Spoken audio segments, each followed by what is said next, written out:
Hello everyone, welcome back to our channel. Let's discuss the next topic, that is instrumentation of infrared spectroscopy. In this particular topic we are having two spectrometers. The first one is dispersive infrared spectrometer and the second one is Fourier transform infrared spectrometer. If you see the diagram of dispersive infrared spectrometer, initially we are having what? The IR radiation source. Already we know that the IR radiation can be produced by the heating of silicon carbide or Nernst glower. It is a mixture of oxides of the zirconium, yttrium and erbium. If you heat these two materials, we will get what? IR radiation. So IR source is going to be produced by using these materials. So once we have generated the IR radiation is going to placed at the mirror. So by using these mirrors, what we are observing, whatever the incident beam is coming from the source, the incident beam is split into two equal beams with same intensity. Assume that half portion of the radiation is going in this direction, half portion of the radiation is going in this direction. Here we have placed what? Reference cell. Here we have placed sample cell. If you take the sample cell and reference cell, these are made up of what? Sodium chloride. The reason for the preparation of these cells with rock salt is that whenever we use the different kinds of the glass materials will absorb the IR radiation. That's why the IR radiation absorbed by the glass material can give the different signals. So with our signals, these signals can be merged. Because of that reason, we will get the complex spectra. So in order to remove the complexity in the spectra, what we are doing, we have prepared these cells with the rock salt only. Okay, reference cell and sample cell. The name itself indicates sample. Here we have taken unknown organic compound. Here we are going to take a particular solvent. Okay, so initially what happens? This beam is incident on the reference. This beam is incident on the sample. Okay, here what we are observing, the sample can absorb certain amount of the radiation. So absorption of the energy takes place here or not? So because of the absorption of the energy, whatever the energy coming out from the sample, the intensity of the light will be decreased or not? So the decreased intensity light is placed on the M2 mirror. From the reference which we are getting, the light will be placed on the M1 mirror. The M1 and M2 mirrors are going to place these two beams on the segmented mirror, commonly called as chopper.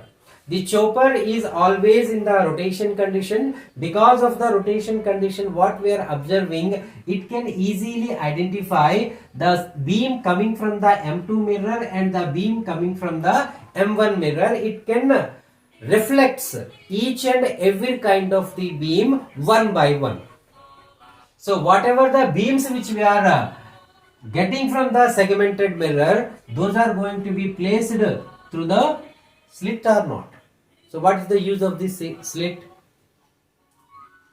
What is the use of this slit? It can send the uniform radiation. So the radiation is going to be placed on the what? Diffraction grating or not? So what is the use of the diffraction grating? The dispersion phenomena takes place or not? So whatever the beam of light which we are observing at the diffraction grating, that is going to be dispersed by using that grating. Thereby we are going to get the continuous spectrum of the IR radiations. So different IR radiations are coming directly from this grating.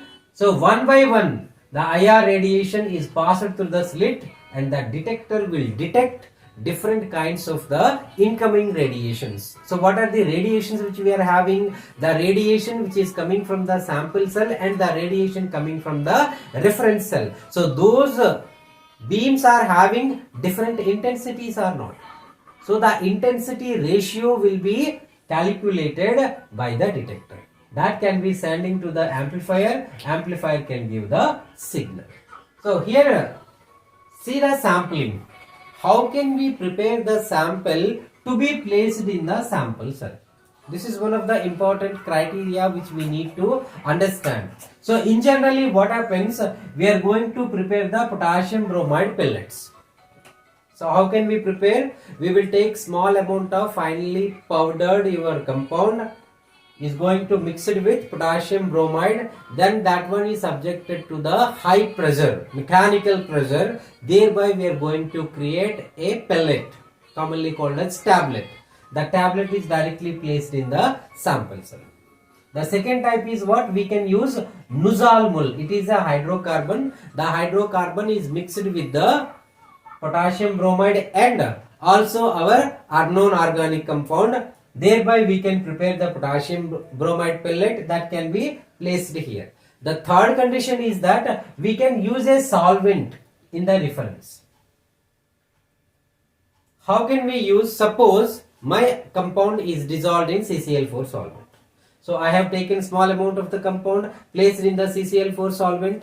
So I have prepared a solution or not? The solution is placed here and the solvent which I have taken, that is what, CCl4 or not? The CCl4 is placed here only. So thereby we are going to get different intensities of the lights. The ratio of the intensities of light is going to be calculated, that can be converted into a signal.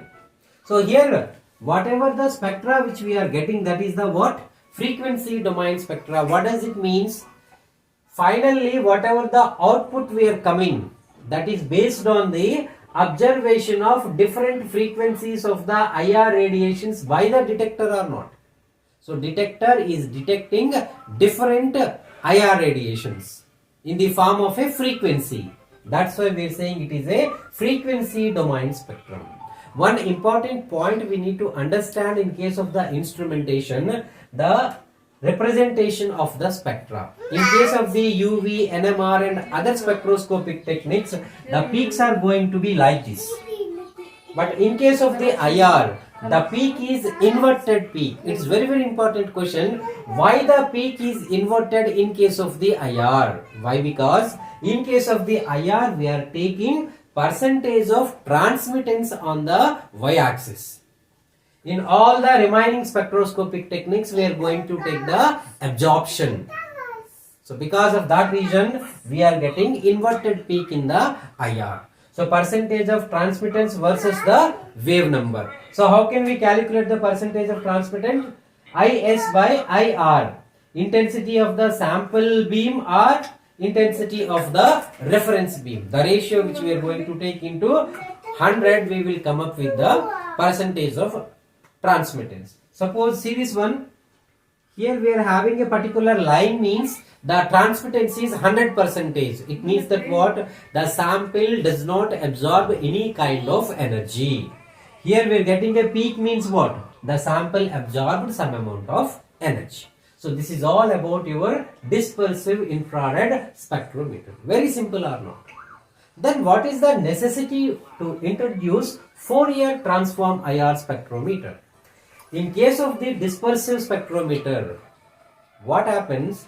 For the simple molecules, we can easily determine the spectrum. But we have complex molecules or not? If we talk about the proteins, enzymes, many more bonds are present or not? So if you have a large number of different kinds of bonds in a particular unknown sample, can we get the data within a fraction of time? Why? Because it will take a lot of time. For a chemist, time is very important criteria or not? Because of that reason, the people introduced a new technique called as Fourier transform technique. Right? In this particular FTIR spectrometer, the people were used interferometer phenomena. We already have a discussion in the lower classes at the BSc level in physics, interferometer. So in case of Fourier transform IR spectrometer, we are using two concepts. The first one is interferometer. The second one is Fourier transform equation. It is a mathematical equation. So these two are placing a very important role in the determination of the spectrum. Okay. So let's see the instrumentation of this particular spectrometer. Here what is happening? Initially we are going to take IR source. Here also we are having what? IR source. What is the IR source? Silicon carbide rod or non-rust glower. These two are subjected to heating at higher temperatures. These will create what? IR radiation. So we have created the IR radiation. The IR radiation is going to be placed at the beam splitter. Here we are having the beam splitter. This beam splitter is going to be, see this one, beam splitter mirror at 45-degree angle. With respect to the source, what is the angle of this beam splitter mirror? 45 degrees. In that way, we have arranged the beam splitter. Initially, what happens is this one, the original IR radiation is coming in this way. That is going to be passed through the beam splitter. So half of the amount of the radiation is passed through the upward direction and half of the amount is passed through the left side direction. Here we have placed what? A fixed mirror. Here we have placed a movable mirror. Okay. So what is happening? Some amount of the radiation is coming towards the fixed mirror and going back towards the beam splitter. Okay, with same intensity or not. But here what is happening, see this one, it is a movable mirror. So because of the movement, what we are changing? Phase. So the phase length is going to be different. So the phase length different means whatever the radiation we are sending, it's not necessarily that the same amount of the radiation with the same intensity will come back. Okay. So again what is happening? The radiation coming from the mobile mirror and the fixed mirror are going to be at the beam splitter. Because of the change in the path length, what we are observing? Constructive and destructive interference phenomena. The constructive and destructive interference phenomena is going to create a beam. That beam is passed through the sample. So once this radiation is incident on the sample is going to be absorbed some amount of the energy. So whatever the remaining energy is coming in the form of the light is going to be incident on the detector. The detector is connected to the computer. Why? Because here we are observing what? Constructive and destructive interference are not. Because of this situation, we are getting a complex signal in this way. Okay, this is commonly called as interferogram. It is a complex signal.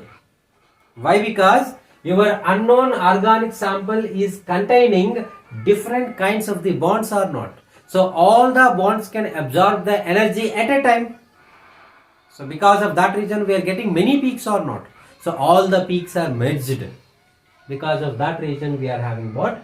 Interferogram. It is a complex signal. So we want to convert this complex signal into a simple signal. Whatever the interferogram which we are getting here, this is the time dependent. That's why what the people are saying, whatever the spectra which we are getting, complex signal which we are getting, it is a time domain spectrum. But what we want, frequency domain spectrum or not? So in order to convert the time domain spectrum into a frequency domain spectrum, we are using a mathematical equation commonly called as Fourier transform technique. So whatever the interferogram complex signal which we have received here, that is placed at the computer is going to perform the calculations by using Fourier transformation technique. Thereby what is happening, the time dependent spectra is converted into the frequency dependent spectra. Right? So this is the what? Fourier transform IR spectrometer. So in this way we can easily remember the instrumentation technique of IR spectroscopy. Dispersive infrared spectrometer and Fourier transform infrared spectrometer.